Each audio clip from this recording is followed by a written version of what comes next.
వందనాలండి. ఈరోజు ఫిబ్రవరి 26 గిన్నెడు నీళ్లు. ఇదేంటా అని అనుకుంటున్నారా? గిన్నెడు నీళ్ల గురించి కూడా యేసుప్రభు చెప్పాడు. మార్కు 9:41లో మీరు క్రీస్తు వారని నా పేరట మీకు గిన్నెడు నీళ్లు తాగనిచ్చువాడు తనకు రావాల్సిన ఫలము పోగొట్టుకొనడు.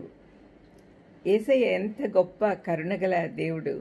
మనం ఏదైనా తన పేరుతో చేస్తే తప్పనిసరిగా దానికి బహుమానం ఉంటుంది అనే విషయము మనకు చెప్తూ ఉన్నాడు. దాహం వేసిన వారికి గిన్నె నీళ్ళు ఇవ్వడం అనే చిన్న విషయాన్ని కూడా ప్రభువు గొప్పగా భావించడము ఎంత ఆశ్చర్యం కదండి. తన బిడ్డలంటే అంత ప్రేమ. వారికి ఎవరైనా చిన్న సహాయం చేసినా ఆయన అంగీకరించి జ్ఞాపకం ఉంచుకొని తగిన ప్రతిఫలం దయచేస్తాడు.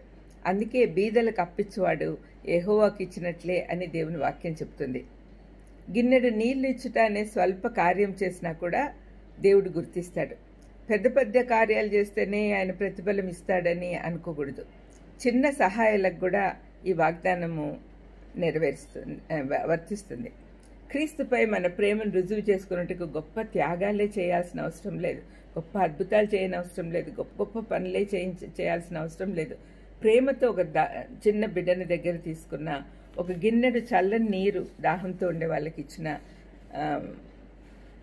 యేసుప్రభులాగా సేవక హృదయం ఉంది అని మనం రుజువు చేయొచ్చు. తద్వారా ప్రపంచంలో అత్యున్నతమైన క్రీస్తు సేవ మనం చేస్తున్నాం. దేవుడు మన హృదయాల్లో ప్రేమ అనే వరం పెట్టాడు.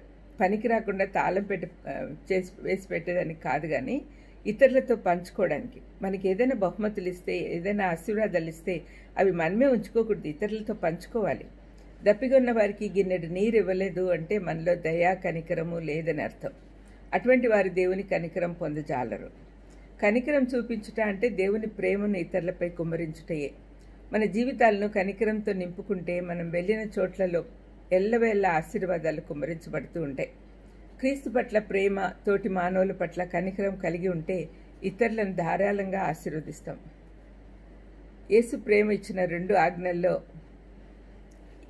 యేసు ప్రభు మనకిచ్చిన 2 ఆజ్ఞల్లో రెండవది నిన్ను వలె నీ పొరుగువారిని ప్రేమించాలి అనేది. అందుకే మనం తోటి వారిని ప్రేమించాలి, వాళ్ళ పట్ల జాలి చూపించాలి, కరుణ చూపించాలి. తను అంగీకరించిన వారు మనలను కూడా అంగీకరిస్తారని యేసు స్వయంగా చెప్తున్నాడు. నువ్వు ఏది విత్తుతావో అది పొందుకుంటావు అనేది బైబిల్ ప్రిన్సిపల్. కనికరం చూపువారు ధన్యులు, వారి కనికరం పొందుదురు అని ప్రభువే చెప్పాడు. దేవుని కనికరం పొందాలి అంటే మనం తోటి వారి పట్ల కనికరం కలిగి ఉండాలి.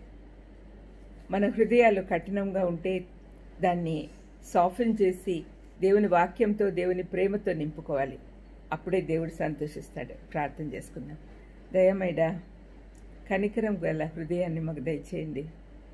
ఒక గిన్నెడు మంచినీరు ఇచ్చినా కూడా ప్రతిఫలం పొందుకుంటాము అనే గొప్ప సత్యాన్ని మాకు జ్ఞాపకం చేసినందుకు మీకు స్తోత్రం చెల్లిస్తూ, మీ బిడ్డలంగా కనికరం గల బిడ్డలుగా ఉండేటట్టు ఆశీర్వదించమని, మాకిచ్చిన ఆశీర్వాదాలు ఇతరులతో పంచుకునే బుద్ధి మాకు అనుగ్రహించమని యేసుక్రీస్తు నామమున వేడుకొంచున్నాను తండ్రి. Amen. Amen. God bless you.